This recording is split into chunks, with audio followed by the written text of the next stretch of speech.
Shalom saudara-saudaraku, ya kita bertemu lagi di Sunday Service. Ya, bagaimana dengan keadaan mengalami COVID-19 ini? Ya, terima kasih untuk undangannya kepada para pastoral dan semua pemimpin di gereja. Ya, I appreciate it. Ya.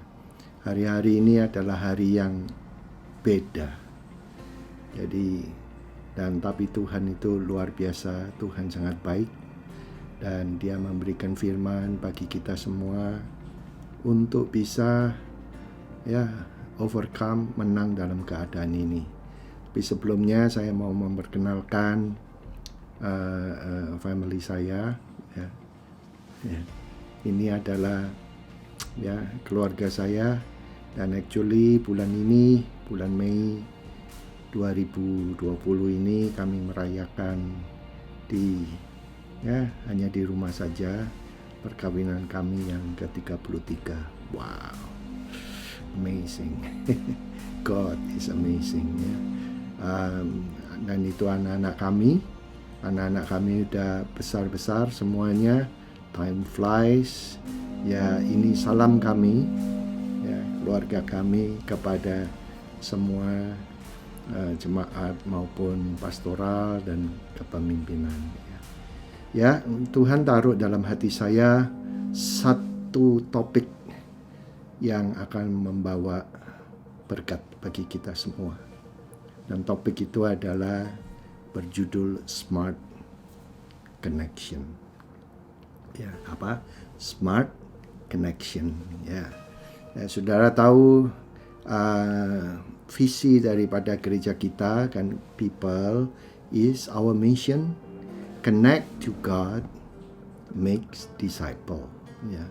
Nah, hari ini saya mau berbicara soal connection sama Tuhan, dimana menurut saya waktu-waktu ini berubah. Kalau sudah di rumah punya smart TV, smartphone, smart house, dan masa kita mengikut Tuhan ketinggalan.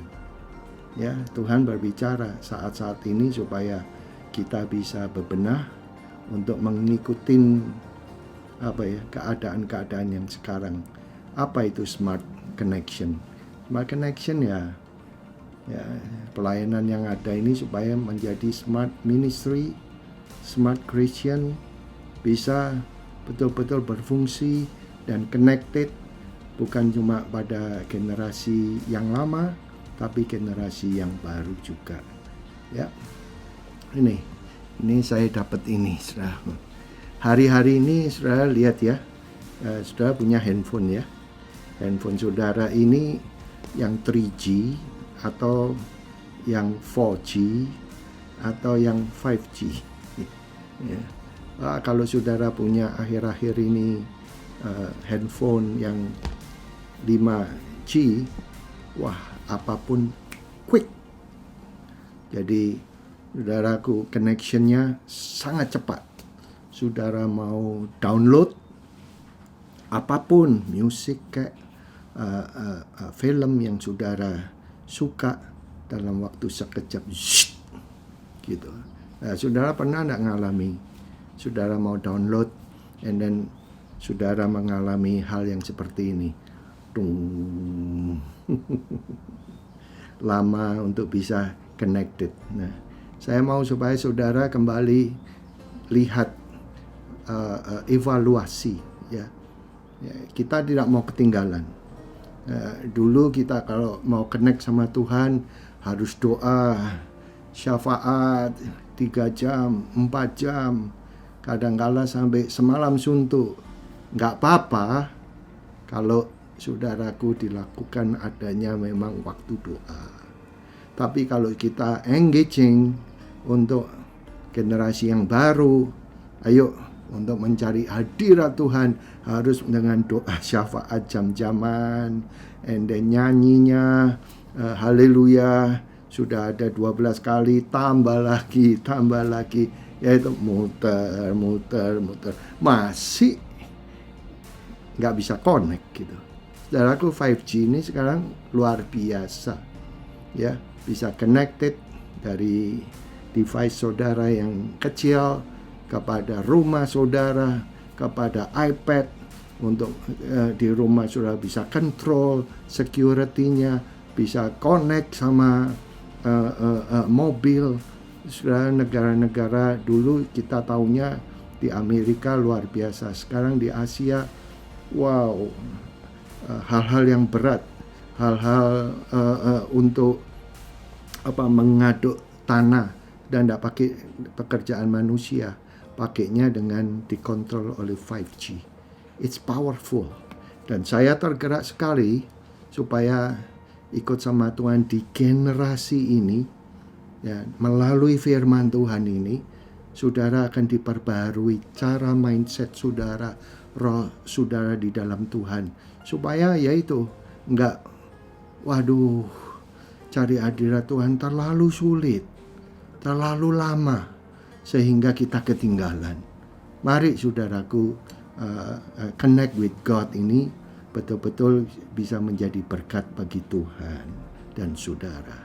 Ya, ini di dalam firman Tuhan, saudara tahu untuk kita bisa connected with God, kita punya akses. Aksesnya ya saudara tahu adalah Tuhan Yesus sendiri. Kalau saya bacakan ya, Ibrani 4 itu 14 sampai 16. Now that we know that we have Jesus, this great high priest with ready access to God. Jadi saudaraku, ada bisa berhubungan sama Allah itu melalui Yesus segala perkara. Nah, kita dulunya kan pengetahuan, hafal Alkitab, tapi sekarang more than aplikasi. Jadi let's not let it slip through our fingers. We don't have a priest who is out of touch with our reality. Jadi dia mengetahui kelemahan-kelemahan kita, kehidupan kita. It's been through weaknesses and testing, experience it all, but the sin. He's not sinful. All he's experienced it, but only not become sin. Yeah. So let's walk upright to him and get what he is so ready to give. Take the mercy, accept the help. So I would like to, saya mau kasih saudara gambaran yang lebih jelas untuk akses. Waktu saya di Indonesia, ya, saya lihat beberapa dari teman kita, pemimpin kita, dia adalah salah satu orang yang dapat akses ke Presiden Obama waktu itu, yaitu Pastor Jimmy. Dia bisa akses tuh, Pak. Ya, saudara, mau nggak jadi mediator yang seperti itu? Nah, bisa nggak cariin aku orang untuk aku bisa akses ke American Embassy di Jakarta? Nah, itu special access, saudaraku.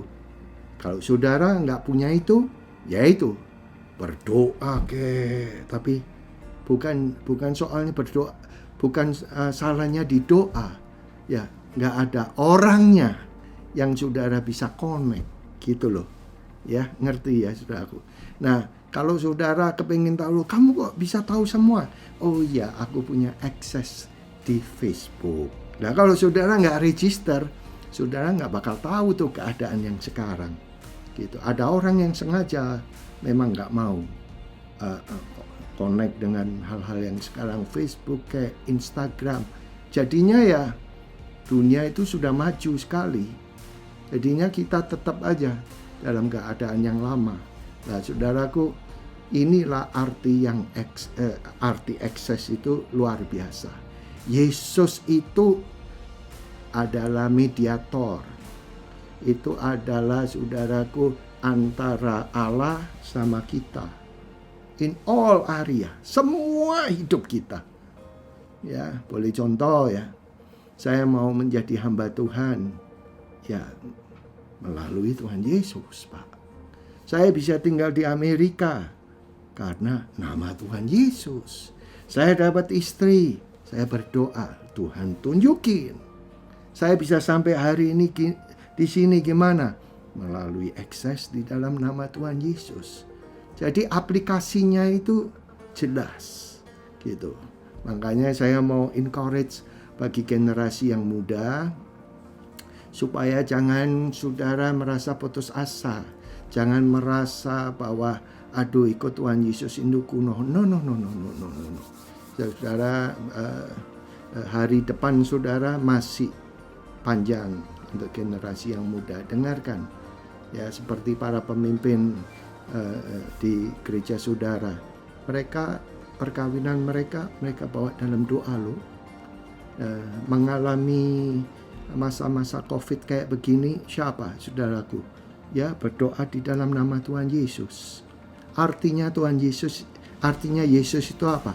Selamat. Ya, selamat.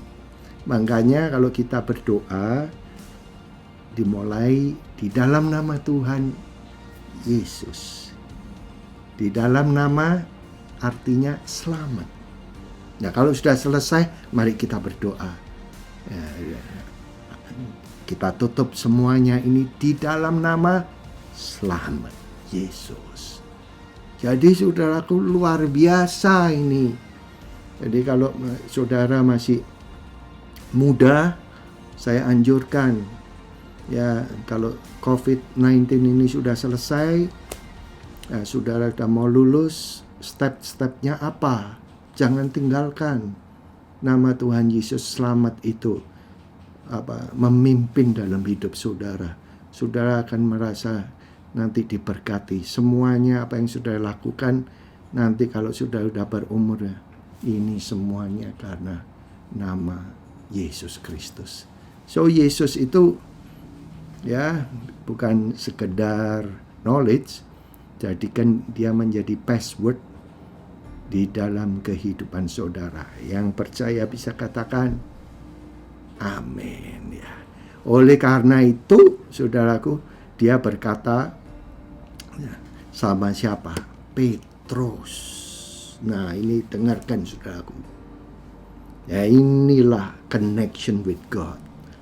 Nah, dia katakan, saya tulis dalam bahasa Inggris ya. And that is not all. You will have complete and free access to God's kingdom, keys to open any and every door, and no more barriers between heaven and earth and heaven. A yes on earth is yes in heaven. A no on earth is no in heaven. Luar biasa, Pak. Jadi saudara, kalau ini yang ngomong siapa? Is Jesus sendiri. Yesus memberikan, lihat saya, kunci. Wow, ini ya luar biasa ini Pak. Saya beli memang untuk contoh ini. Ini ada berapa? 5 kunci. Saudara punya kunci? Ya, saya tahu saudara punya kunci. Punya kunci banyak toh ya. Bagus. Kunci mobil, kunci rumah. Tapi anak-anak saudara punya kunci? Gak ada toh. Nanti saya tunjukin. Nah, ini Yesus ini berkata kepada Petrus, jangan ambil pengetahuan ya. Sebelumnya kalau saudara baca ini, saya dapat saudaraku di Matius 16 ini. Dia tanyain, menurut kamu siapa sih aku? Ada yang bilang Yesus adalah seorang nabi, anak Allah. But actually itu ada artinya. Kalau kamu, dia berbicara sama Petrus, kalau kamu ngomong aku adalah anak Allah, berbahagialah. Tapi jangan puas di situ. Kalau saudara sudah ngomong Yesus adalah Tuhan, jangan saudara puas di situ. Saudara harus perhatikan, I'll give you the key. Ya, saya mau tanya sebelum saya lanjutkan. murid yang dikasihi Tuhan siapa sih? Siapa? Yohanes. Mestinya dari Tuhan Yesus sendiri kasihin kepada murid yang paling dicintai. Tapi enggak, dia kasihin kepada Petrus. Luar biasa. So, mengapa kepada Petrus? Mari dengarkan saudara. Hidupnya Petrus itu seperti kita. Ngaku, Tuhan, aku mau hidup sama kamu. Pokoknya aku tidak akan mundur. Sama. Ya, good point. Tapi pada waktu juga ngalami tantangan, banyak yang lupa Yesus itu siapa. Ya, pada waktu Yesus mengalami penderitaan, ya, nama Tuhan itu, ya, kalau saudara carry on, ya, sometimes kita harus mengalami penderitaan. Waktu kita diuji di situ, Petrusnya menyangkal, dan itu dengarkan saudara, kena itu pada spiritnya Petrus. Makanya dia mau meninggalkan Yesus toh. Ya, sebelumnya 3,5 tahun dia ikut Tuhan Yesus, pelayanan setiap hari, melihat mujizat, dan dia belajar. Kehidupan sehari-harinya tidak usah khawatir. Karena apa? Tiap hari dia diberkati sama para wanita yang sponsor pekerjaan Tuhan Yesus. Tapi begitu Tuhan Yesus disalib dan mati, dan sewaktu-waktu dia muncul, dan dia harus bekerja, dia harus cari makanan. Nah, sudah mulai goncang. Dia pergi ke kapalnya yang 3,5 tahun itu dia tinggal itu. Kapal yang sudah lama itu, dan dia di situ ngajak teman-temannya lagi, dan dia di situ telanjang. Nah, saudaraku, tapi karena Tuhan itu baik, ya. Tuhan itu baik. Dia tahu keadaan kita, dia tahu sekali keadaan saudara. Jadi dia tidak tanya gimana, dia datang. Dan apapun yang seperti Tuhan Yesus, Petrus bilang, itu hantu menakutkan. Jadi ada freak out. Ya, saudara kalau ngalami ini tantangan, ya, saudara pernah mengecewakan Tuhan, belajarlah dari kehidupan Petrus. Saya belajar banyak. Jangan belajar dari Yudas. Ya, sebelum saya lanjutkan Petrus, ya, saya mau tanya, kalau ya Yudas kan menjual nama Tuhan Yesus. Ya, saudara tahu 30 perak itu kita kan baru merayakan penyaliban kematian Tuhan Yesus. 30 perak itu sekitar 3.600 US dollar, Pak. Harganya Tuhan Yesus yang datang dari surga ke bumi dihargai cuma 3.600. Terlalu, ya. Terlalu Yudas itu. Saya mau tanya, kalau ada Yudas sekarang, ya, saya anjurkan, jangan takut saudara kembali kepada Yesus. Kalau seumpamanya dulu Yudas itu setelah jual, dan dia kelihatannya kan menyesal, tapi dia menyesal gitu aja, nggak kembali kepada Yesus, nggak kembali untuk bisa di-restore.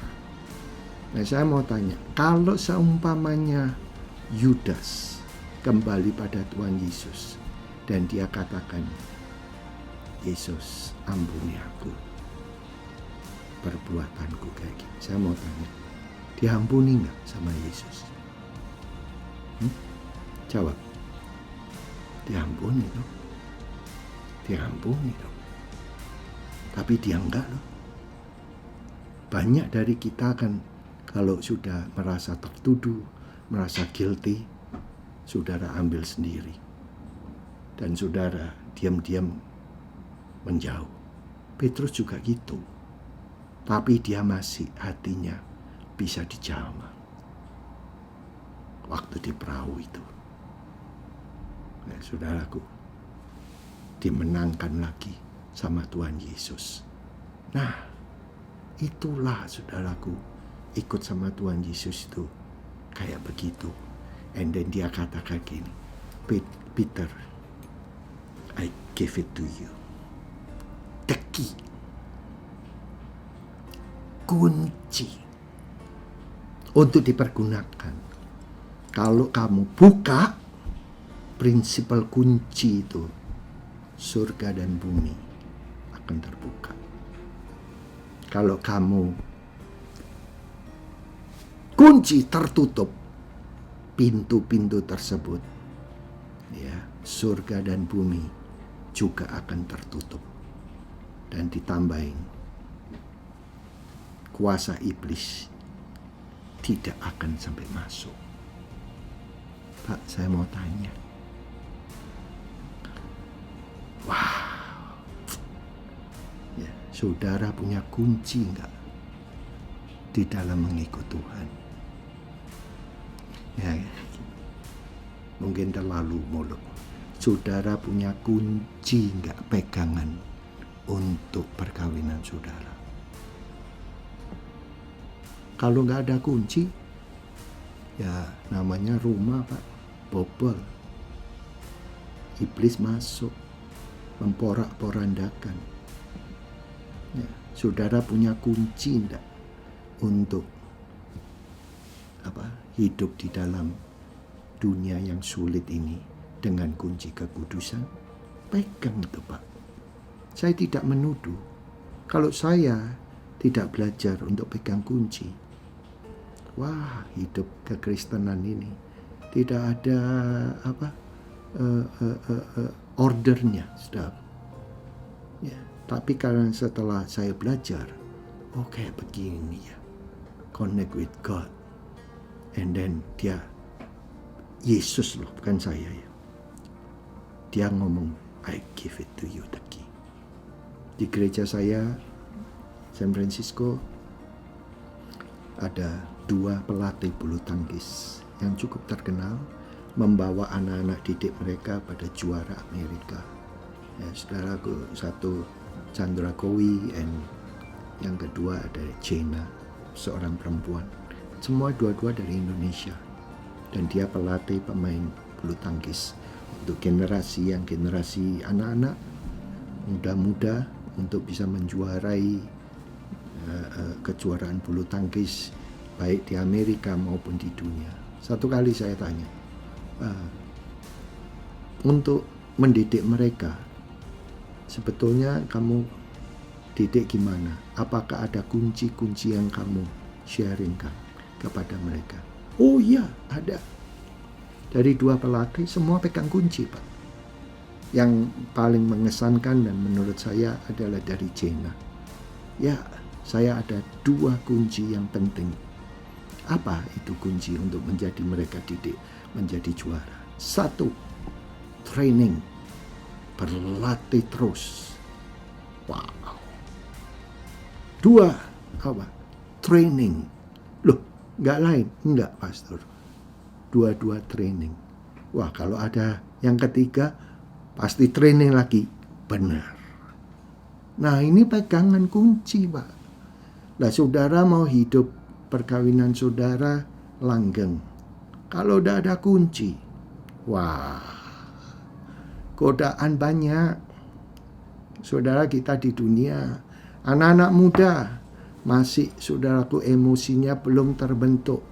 Kalau saudara tidak pegang kunci selama aku masih muda, aku mau pegang my destiny dan vision untuk Tuhan. You need the key. Kalau enggak bisa hilang. Ya, saudaraku, I give it to Peter. Saudara, semua cinta Tuhan Yesus. Yohanes itu cinta. Tetapi dikasihkan kepada Petrus karena hidupnya yaitu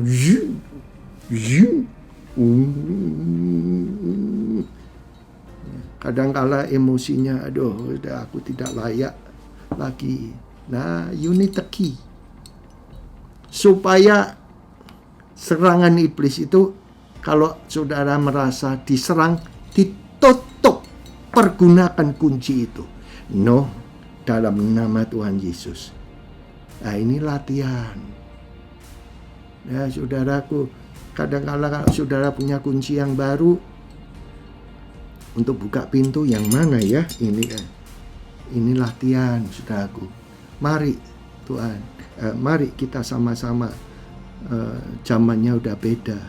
Jadi saudara berdoa, doa saudara akan sukacita. Doa syafaat, saudara bisa mendoakan orang yang lain, orang yang perlu Tuhan. Tapi saudara, untuk menyelesaikan masalah-masalah saudara, connect with God, dan saudara untuk jadi murid, pegang ini saudaraku.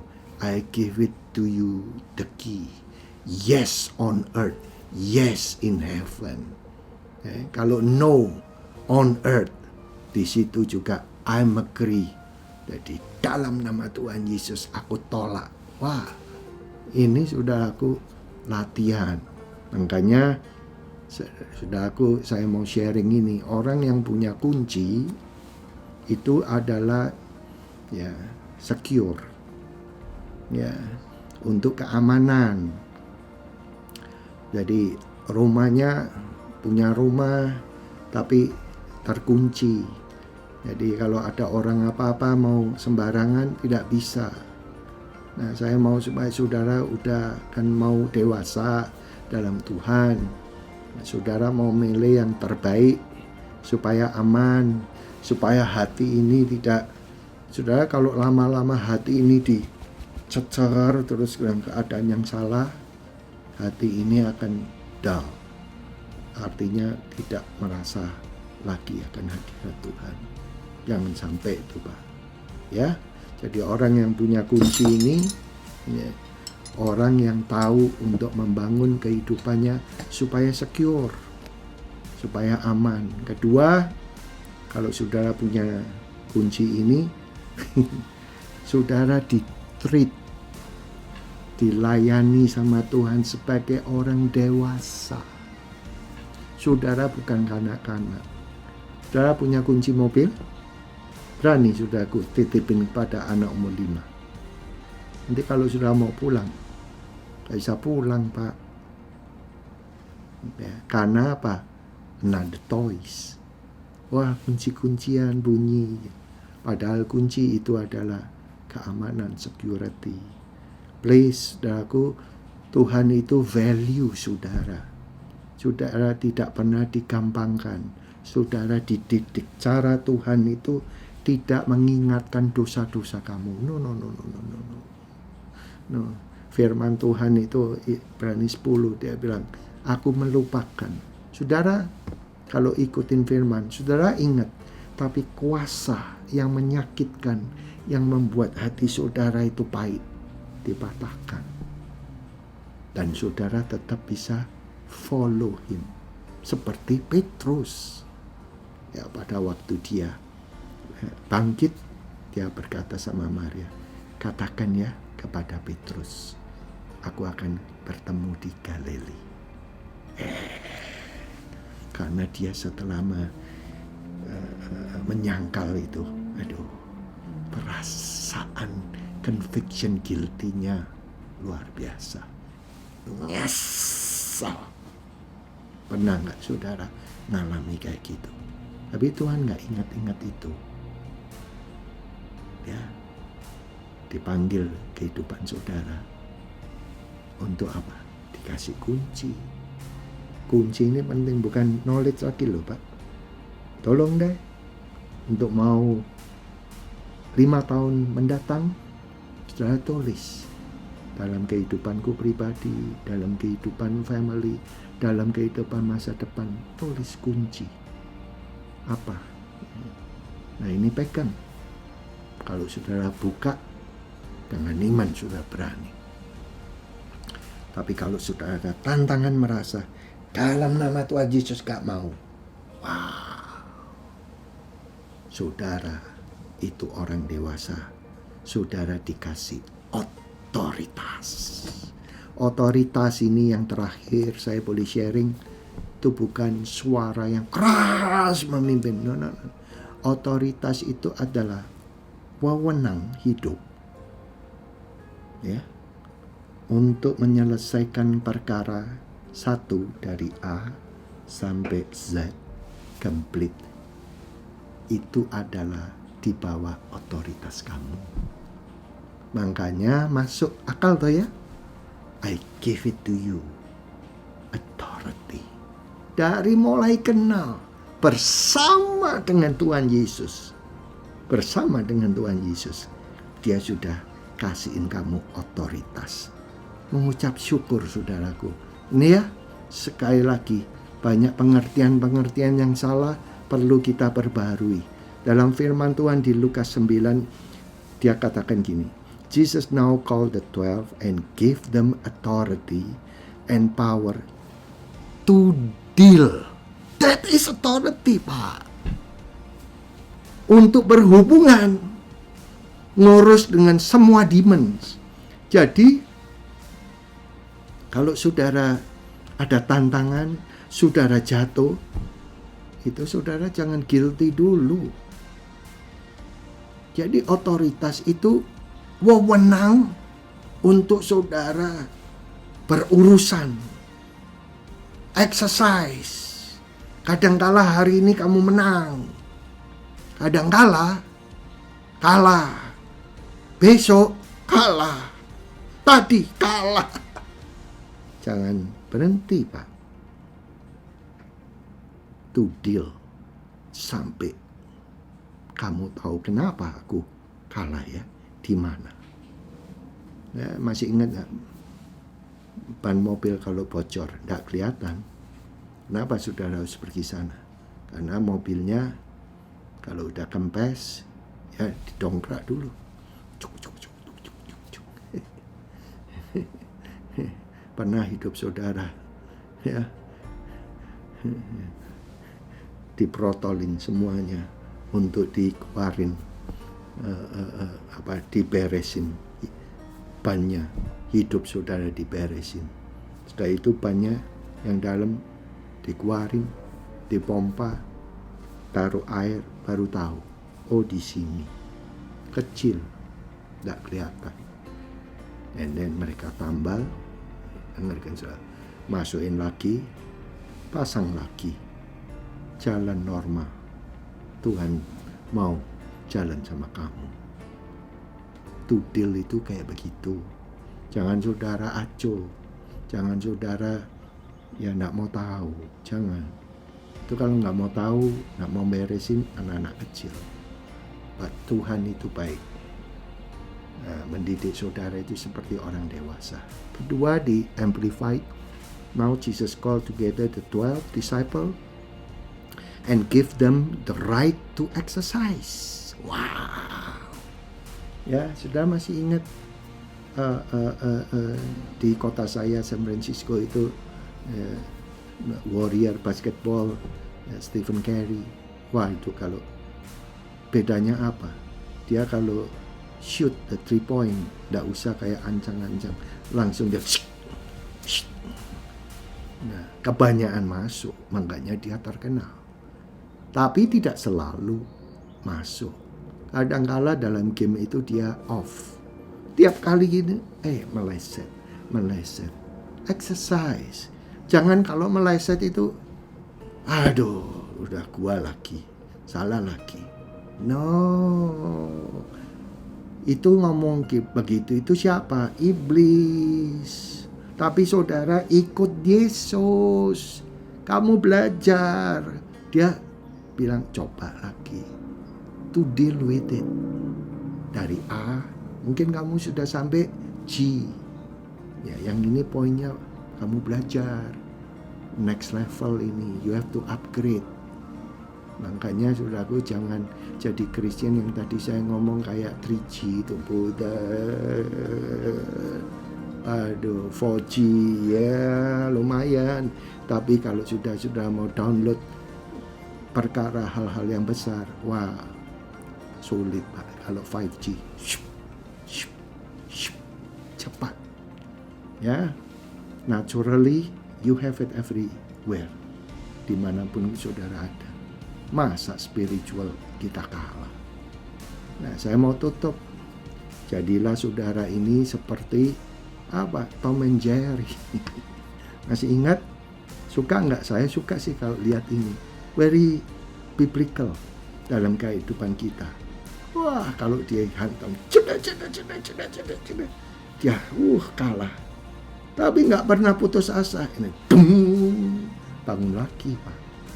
Nah, saudara main game juga gitu. Kalau saudara beli gamenya mahal-mahal, and then tiap kali kalah, saudara banting. Kan nggak gitu. Mulai lagi, restart the game. Kalau komputer saudara ini tiap kali saudara salah, masa dibanting? Undo. Sama. Siapa yang ngajarin taruh hati kita yang selalu salah? Itu loh, iblis nggak suka kita hidup damai sejahtera. Selalu cari gara-gara. Kunci aja, Pak. Dan kamu hidupmu dibangun di dalam nilainya Yesus. Nilai mereka selalu nyalain kamu. Mari saudaraku, ya, smart connection untuk hari ini itu penting, Pak. Bagi setiap orang yang mendengar firman ini, apalagi bagi pemimpin, ya, saudara, para pemimpin, jangan cepat putus asa. Ini masa-masanya kunci tes. Dalam kepemimpinan itu banyak, ya, tes-tes yang kita harus lewati. Dan semuanya bukan karena orang lain. Semuanya itu dari dalam kita. Jiwa kita ini loh, yang up and down, yang go crazy, itu kita harus lewati. Kalau kita melewati hal-hal tersebut bersama Tuhan Yesus sebagai akses dalam hidup kita, kita jadi dewasa. Ada amin. Mari saya mau doakan bagi saudara. Tuhan Yesus, terima kasih untuk kesempatan kami bisa mendengar good news, berita yang gembira. Tuhan, pada saat-saat ini kami menerima firman-Mu untuk menjadi smart connection. Connect with you, Lord Jesus. Bukan hal yang mustahil, bukan hal yang sulit. Engkau sudah datang ke dunia, Engkau sudah memberikan kehidupan-Mu semuanya. Masa Tuhan kami ini terlalu sulit, Tuhan, untuk connect dengan Engkau. Ampuni segala limitation kami, Tuhan, pikiran kami, kerohanian kami, Tuhan, sehingga kami, Tuhan, memikirkan Engkau itu tidak terlalu besar, tidak terlalu berkuasa terhadap kehidupan kami. Ampuni, Tuhan, kalau kami membayangkan Engkau dengan bayangan manusiawi. Ampuni kami, ampuni segala kesalahan-kesalahan juga. Dan aku berdoa kedua, bekali setiap orang yang mendengar firman ini dengan kunci-kunci dalam kehidupan mereka. Kunci masa muda, kunci Tuhan pelayanan, kunci kepemimpinan, kunci perkawinan, semuanya Tuhan Yesus, Kau buat mereka menjadi dewasa, bukan lagi kanak-kanak. Dan juga Tuhan, kalau sudah mengalami kesulitan, jadikan ini Tuhan pelajaran seperti Tom and Jerry. Tidak langsung putus asa, tidak lari, tapi akan bangkit kembali. Berkati setiap orang yang mendengar firman ini, di dalam nama-Mu Tuhan Yesus. Yang percaya bisa katakan amin.